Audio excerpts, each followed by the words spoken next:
Hi all, my name is Kshitij Sahu and welcome to gate Q. तो यार ये programming का क्वेश्चन गेट 2017 में पूछा गया था, ठीक है। अब इस क्वेश्चन में दो फंक्शन दिए हुए, ठीक है। एक फंक्शन जिसका नाम है fun1 और दूसरा फंक्शन जिसका नाम है fun2, ठीक है। अब हमें बताना है कि जब हम लोग fun1 को कॉल करेंगे और इसमें 5 पास कराएंगे तो क्या रिजल्ट आएगा, ठीक है। तो लेट अस से हमने जब fun1 को कॉल किया, ठीक है, तो इस फंक्शन कॉल के लिए एक वेरिएबल n मेमोरी में क्रिएट हो जाएगा और ये इनिशियलाइज हो जाएगा 5 से, ठीक है। इस फंक्शन कॉल के लिए एक वेरिएबल n मेमोरी में क्रिएट हो जाएगा और ये 5 से इनिशियलाइज हो जाएगा, ठीक है। फिर उसके बाद यहाँ पे कंडीशन चेक की जा रही है if n is equal to 0। अब यहाँ पे n 5 है तो ये कंडीशन फॉल्स हो जाएगी। फिर हम लोग डायरेक्टली n को प्रिंट कर देंगे, ठीक है। n को प्रिंट कर देंगे तो यहाँ पे 5 प्रिंट हो जाएगा, ठीक है। फिर हम लोग कॉल करेंगे fun2, यानी कि fun1 कॉल करेगा fun2 को, जो यहां पे डिफाइन किया गया है, ठीक है। fun2 को कॉल करेगा और पास कराएगा n-2, ठीक है। fun1 कॉल करेगा fun2 को और पास कराएगा n-2 यानी 5-2 3, ठीक है। अब जैसे ये फंक्शन कॉल होगा, इस फंक्शन कॉल के लिए एक वेरिएबल n मेमोरी में क्रिएट हो जाएगा, ठीक है।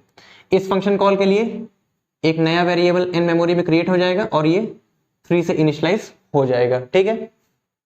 अब फिर कंडीशन चेक की जा रही है if n is equal to 0 return. अब यहाँ पे n की वैल्यू 3 है तो ये कंडीशन फॉल्स हो जाएगी। हम लोग डायरेक्टली n को प्रिंट कर देंगे, ठीक है। अब इस फंक्शन कॉल के लिए n क्या है, इसके लिए n 3 है तो 3 प्रिंट हो जाएगा, ठीक है।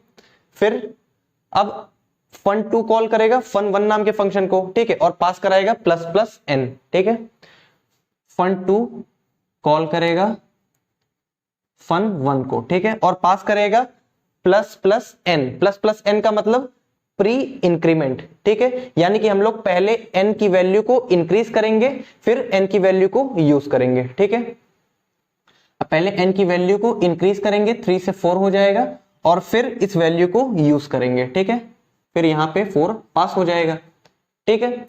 अब जैसे ये फंक्शन कॉल होगा, इस फंक्शन कॉल के लिए एक और नया वेरिएबल n मेमोरी में क्रिएट हो जाएगा, ठीक है, और ये इनिशियलाइज हो जाएगा 4 से, ठीक है। अब फिर उसके बाद कंडीशन चेक की जा रही है if n is equal to 0 return. यहां पे n की वैल्यू 4 है, ये कंडीशन फॉल्स हो जाएगी। हम लोग n को प्रिंट कर देंगे, ठीक है। n को प्रिंट कर देंगे तो 4 प्रिंट हो जाएगा, ठीक है। फिर fun1 कॉल करेगा फिर से fun2 को और पास कराएगा n-2, ठीक है। fun1 कॉल करेगा fun2 को और पास कराएगा n-2 यानी 4-2 2, ठीक है। अब जैसे ये फंक्शन कॉल होगा, इस फंक्शन कॉल के लिए एक और नया वेरिएबल n मेमोरी में क्रिएट हो जाएगा और ये इनिशियलाइज हो जाएगा 2 से, ठीक है। फिर कंडीशन चेक की जा रही है if n is equal to 0, n 2 है, कंडीशन फॉल्स हो जाएगी, ठीक है। हम लोग n को डायरेक्टली प्रिंट कर देंगे। n क्या है, इस फंक्शन कॉल के लिए n 2 है तो 2 प्रिंट हो जाएगा। फिर उसके बाद fun2 फिर से कॉल करेगा fun1 को, ठीक है, और पास कराएगा प्लस n। fun2 फिर से कॉल करेगा fun1 को और पास कराएगा प्लस n, यानी n को हम लोग पहले n की वैल्यू को इंक्रीज करेंगे फिर हम लोग यूज करेंगे, ठीक है। n की वैल्यू को इंक्रीज करेंगे, ये हो जाएगा 3, ठीक है। फिर 3 पास करा देंगे। अब जैसे ये फंक्शन कॉल होगा, इस फंक्शन कॉल के लिए एक और नया वेरिएबल n मेमोरी में क्रिएट हो जाएगा और ये 3 से इनिशियलाइज हो जाएगा, ठीक है। फिर इस फंक्शन कॉल के लिए ये वाली कंडीशन फॉल्स हो जाएगी। हम लोग n को प्रिंट कर देंगे, ठीक है, तो यहां पे 3 प्रिंट हो जाएगा, ठीक है। अब फिर fun1 फिर से कॉल करेगा fun2 नाम के फंक्शन को, ठीक है। fun1 कॉल करेगा fun2 को, ठीक है, और पास कराएगा n-2। इस फंक्शन कॉल के लिए n क्या है, 3-2 1, ठीक है। अब जैसे ये फंक्शन कॉल होगा, इस फंक्शन कॉल के लिए एक और नया वेरिएबल n मेमोरी में क्रिएट हो जाएगा, ठीक है, और ये इनिशियलाइज हो जाएगा 1 से, ठीक। अब फिर से हम लोग कंडीशन चेक करेंगे if n is equal to 0, वहां पे n 1 है, ठीक है, तो ये कंडीशन फॉल्स हो जाएगी। हम लोग n को प्रिंट कर देंगे। n क्या है, n 1 है, ठीक है। फिर fun2 फिर से fun1 को कॉल करेगा और पास कराएगा प्लस n, ठीक है। fun2 फिर से कॉल करेगा fun1 को और पास कराएगा प्लस n, यानी कि n की वैल्यू को पहले हम लोग इंक्रीज करेंगे और फिर इसको पास करा देंगे, ठीक है। अब जैसे ये फंक्शन कॉल होगा, इस फंक्शन कॉल के लिए एक और नया वेरिएबल n मेमोरी में क्रिएट हो जाएगा, ठीक है, और ये 2 से इनिशियलाइज हो जाएगा, ठीक है।